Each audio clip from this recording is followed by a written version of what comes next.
Hey, what's up, guys? This is Gary Pnisser again.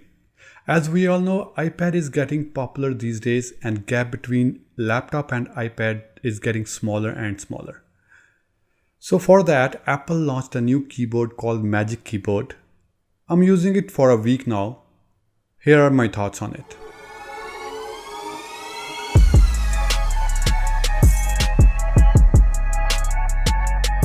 This is one of the best keyboard ever made for an iPad in the market.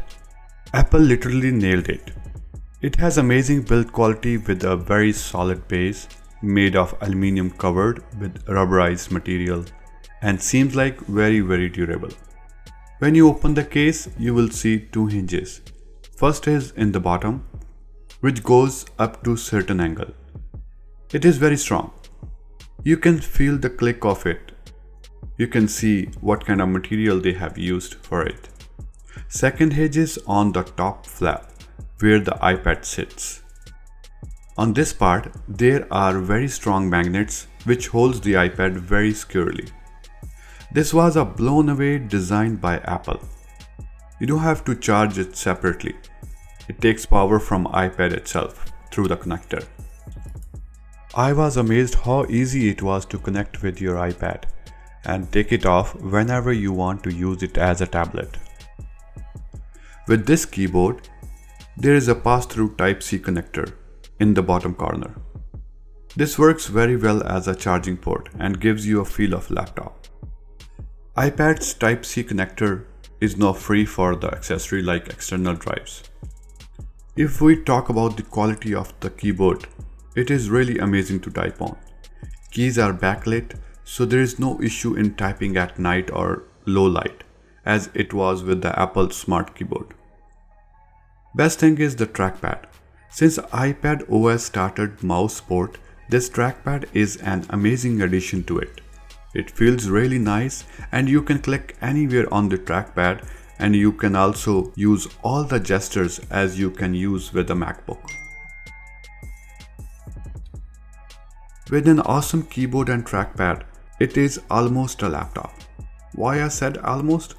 Because still there is a gap, and I think Apple would keep this gap. Both iPad and MacBooks serve different roles, and I agree with that. So is this a perfect keyboard?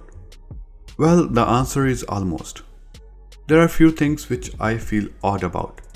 First of all, it is heavy. The weight of the whole case is more than actual iPad. There is a valid reason for that. In a laptop, everything is in the base. So the base is actually heavier than the screen. So there is no issue in weight management. But in the case of iPad Pro, the iPad itself is a machine and the weight is on the top. To avoid it falling off, they had to put more weight on its base. But somehow it is hard to use on your lap, and you have to keep extra weight while typing. Then I did not like the way it opened. There is no groove. Sometimes you open it upside down. Once you open, it's all good. You will get used to it soon. There is one more thing I really feel missing is the row of function keys on the top.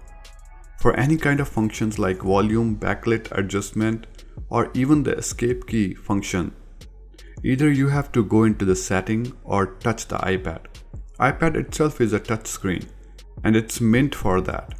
But when you want it to use as a laptop, then you miss these functions. So in a nutshell, it is not a laptop replacement. This amazing case/keyboard comes with a hefty price tag. You can buy a basic iPad in the same price. If budget allows, or you don't want to spend on MacBook and you want a more flexible option, then it's worth spending on it. This option is for those who want to keep both options open, like use iPad as a tablet most of the time, and whenever they want to use keyboard, connect it like this and you are good to go. But if you are more into typing and this is the only device you have for everything, then I would recommend you to get a MacBook. Let me clarify one thing. Magic Keyboard will not make iPad a laptop. It can only enhance the usability of iPad. Otherwise, this is the best accessory you can ever buy for an iPad Pro. So that's all for today. If you have any questions regarding Magic Keyboard, please do comment. And don't forget to like or subscribe. I will see you with the next one.